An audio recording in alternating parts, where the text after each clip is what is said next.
The riverside estate sat on 8 acres overlooking the water. My grandparents built it in 1987, a converted barn turned luxury event space, 200 guest capacity, cathedral ceilings, floor-to-ceiling windows facing the sunset. They left it to me when they died. Only me. My name on the deed, the business license, the liability insurance. My brother's fiancée, Jennifer, wanted it for her wedding. It's family property, she'd said 3 months ago at Sunday dinner. We should get family rates. It's booked that weekend, I'd explained. The Morrison wedding, contract signed 8 months ago. Cancel them. I can't break a contract, Jennifer. That's lawsuit territory. Her expression had shifted then. Something cold behind her eyes. We'll see about that. 3 months of escalating pressure. Family group chats. My brother Marcus calling daily. Their mother showing up at my house unannounced. All variations of the same message. Jennifer deserves the venue. Family takes care of family. Stop being selfish. Yesterday, Jennifer texted, "Meet me at Common Grounds. 5:30. We're settling this." Common Grounds sat on the corner of 5th and Market. Downtown. Rush hour traffic. I'd suggested my office instead, but she'd insisted. Public place. Neutral territory. I should have questioned why she wanted rush hour timing. She was already there when I arrived, sitting outside despite the November cold. Her sister Amber beside her. Marcus pulling up in his truck. "You came." Jennifer stood as I approached. "Good. This ends today." I sat down across from her. "I've explained the legal situation. I don't care about your contracts." She slid a folder across the table. "New terms. You gift us the venue for our wedding. We get December 14th. You cancel Morrison." "I can't." "You can. You just won't." Her voice rose. "Do you know how embarrassing this is? I've told 200 people we're getting married at Riverside Estate. My family's estate. It's not your family's estate. It's mine." Marcus leaned forward. "Come on, Sarah. Grandma and Grandpa would have wanted the family to use it. They left it specifically to me. Not family trust, not joint ownership. Me." I pushed the folder back. "The answer is no." Jennifer's hands flattened on the table. White knuckles. Amber put a hand on her arm, but Jennifer shook it off. "Let's walk," Jennifer said suddenly. "Clear the air, just you and me." Every instinct said no. But Marcus was watching. Amber nodding encouragingly. Making a scene seemed worse than 5 minutes of conversation. We walked toward Market Street. The sidewalk narrowed near the intersection. Traffic already building. 5:28 p.m. Prime rush hour. "I've already paid deposits," Jennifer said. "Photographer, caterer, band. They're all expecting Riverside Estate as the location." "That's not my problem. You booked vendors for a venue you didn't secure." "I secured it." "Family agreement." There was no agreement. We reached the corner. Traffic light red. Cars backed up in both directions. A semi-truck idling in the right lane. Engine rumbling. Jennifer stepped closer. Too close. I could smell her perfume, see the muscle twitching in her jaw. "You're going to give me that venue," she said quietly. "You're going to call Morrison tonight. Offer them a full refund, plus 20% for inconvenience. And you're going to clear December 14th. No. The venue is mine now. One way or another," she screamed. Her hands hit my shoulders. Two-handed shove. Hard. I stumbled backward. The curb caught my heel. I was falling. Arms windmilling, already in the street. The semi-truck driver's face. Horror registering. Air brakes hissing. Not enough time. Impact. The world fragmented. Asphalt. Sky. Pain that erased thought. Screaming mine or someone else's, impossible to tell. Something broken inside. Everything broken inside. Darkness at the edges. Voices. Sirens. Someone's hand on my neck. Checking pulse. "Ma'am, can you hear me? Don't move. Ambulance is coming." I tried to answer. Only blood. The EMT's face appeared above me. Young, competent, scared. "Massive trauma. Get me vitals. We need Jesus." Her pelvis's pain swallowed the rest. They loaded me onto a backboard. Every movement agony. The semi-truck driver stood on the sidewalk. talking to police, hands shaking, other witnesses clustering, someone filming on their phone. Jennifer was gone. The ambulance ride was 16 minutes of trying not to scream. The EMT, his name tag said Williams, kept talking to me, asking questions. Name, date, what happened, keeping me conscious. Witnesses say someone pushed you, he said carefully. Is that accurate? I managed a nod. Did you know them? Another nod. Police will want a statement. Just stay with me, okay? We're almost there. St. Catherine's emergency entrance. Trauma protocols. 6 people surrounding the gurney immediately. Scissors cutting my clothes. IV lines. Someone calling out numbers I didn't understand. BP dropping. Get her to CT now. Pelvis is shattered. I can see bone displacement. Internal bleeding. Prepped for emergency surgery. A doctor appeared in my line of sight. Older gray hair. Steady hands. Sarah, I'm Dr. Mitchell. You've been in a serious accident. We need to operate immediately. Do you understand? I tried to speak. He leaned closer. Venue, I whispered. I own the venue. Confusion crossed his face. We'll worry about that later. Right now. She wanted venue. Pushed me. His expression changed. He looked at the nurse. Get hospital admin. Now. And call the police back. The CT scan took 12 minutes. They showed me the images afterward, explaining what I was seeing. Pelvis fractured in 4 places. Internal bleeding from torn vessels. 3 broken ribs. Lacerated spleen. We're taking you to surgery, Dr. Mitchell said. 6-hour procedure minimum. Multiple specialists required. Family I managed. We'll contact them.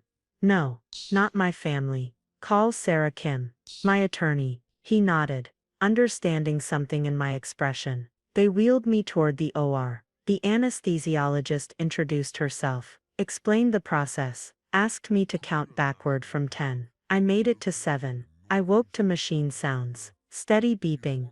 Ventilator hiss. Pain everywhere but distant. Medicated. A nurse noticed my eyes open. Welcome back. You're in ICU. Surgery went well. Don't try to talk. You're still intubated. My attorney Sarah stood in the corner, talking quietly with a man in a suit. Detective based on the badge clipped to his belt. Sarah approached when she saw me awake. Sarah. Thank God. The hospital called me. I've been here 6 hours. She held up her phone, showed me a screenshot. Jennifer's Instagram. Posted 3 hours ago. The photo showed Riverside Estates main hall. Jennifer posing in front of the windows. Arms spread wide. Caption finally got our dream venue. Family wins. December 14th. Here we come. Keepers Falls. Riverside Estate #family. First #dream wedding. 47 comments. My brother's mother congratulating her. Amber posting heart emojis. Marcus so proud of you babe.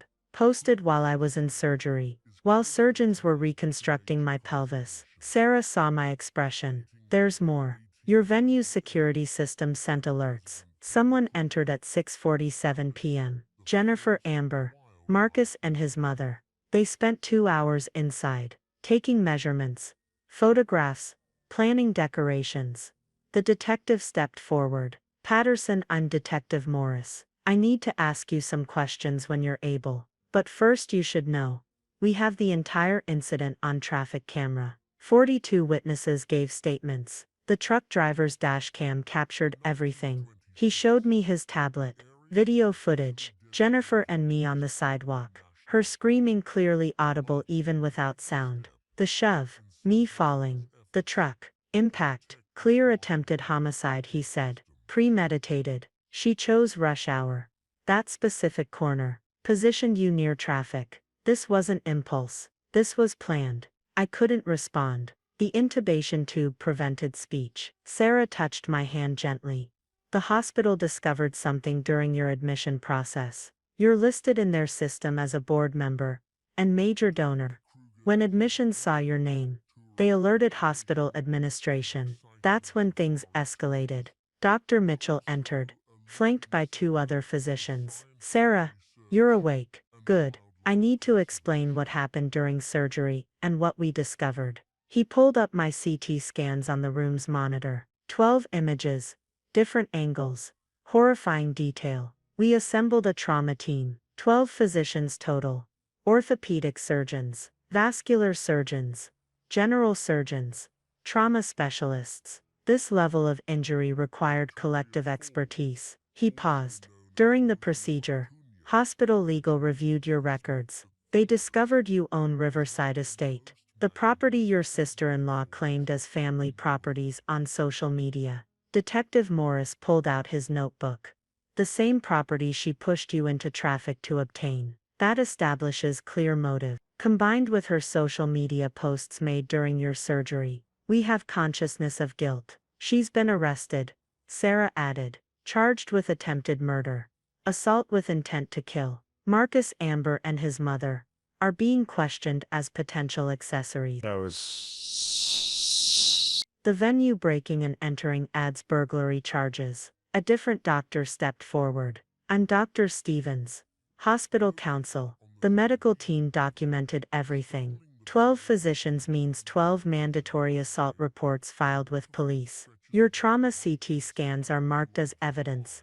In an attempted homicide investigation, the notation reads, attempted homicide via vehicular assault. Patient is property owner in dispute. Suspect's social media confirms motive. They removed the intubation tube an hour later. My voice came out ragged, painful. The venue, I whispered. The Morrison wedding. Sarah smiled slightly. I called them, explained the situation. They're horrified and sending flowers. The wedding is still on. I've hired security for the property until this is resolved. Jennifer's wedding. Cancelled. No venue.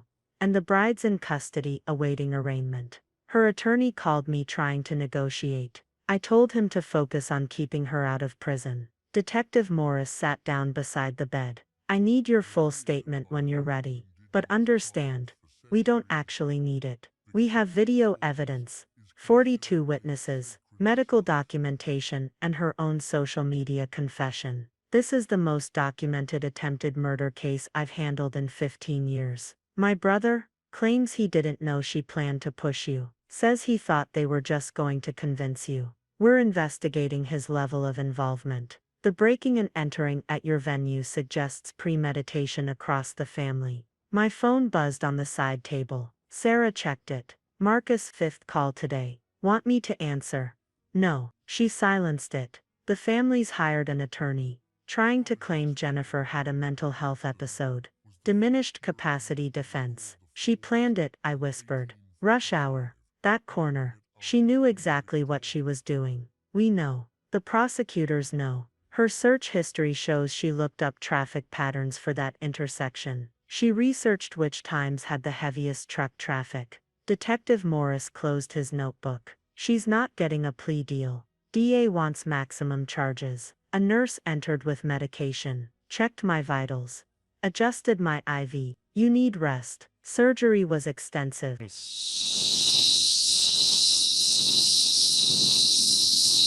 The venue, Sarah squeezed my hand, is fine. Locked down. Security monitoring. Morrison wedding happens in 3 weeks as scheduled.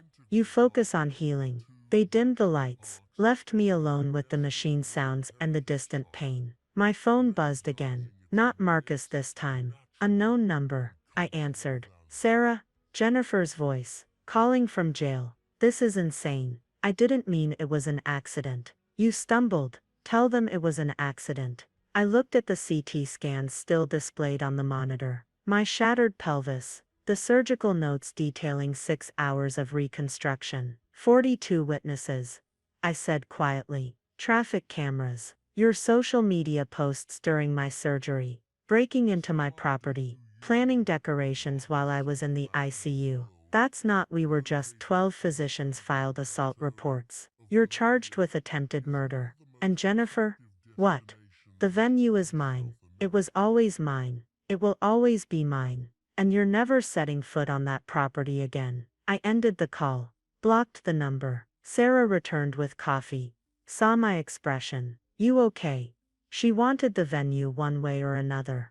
I said. She chose violence. She chose attempted murder. And she chose to celebrate while I was dying. She's facing 25 years minimum.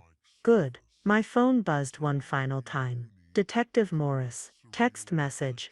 Jennifer's bail hearing tomorrow. DA requesting no bail due to severity of injuries and flight risk. Thought you'd want to know. Full witness list includes all 12 physicians. She's not walking away from this. I saved the message, closed my eyes, felt the weight of the pain medication pulling me toward sleep. Somewhere, Jennifer sat in a cell. Her December 14th wedding canceled. Her dream venue permanently out of reach. The Riverside estate was mine, built by my grandparents, left to me, protected by law, medical documentation, and 42 witnesses who watched her try to kill me for it. One way or another, she'd said. She'd chosen the other, and it destroyed her.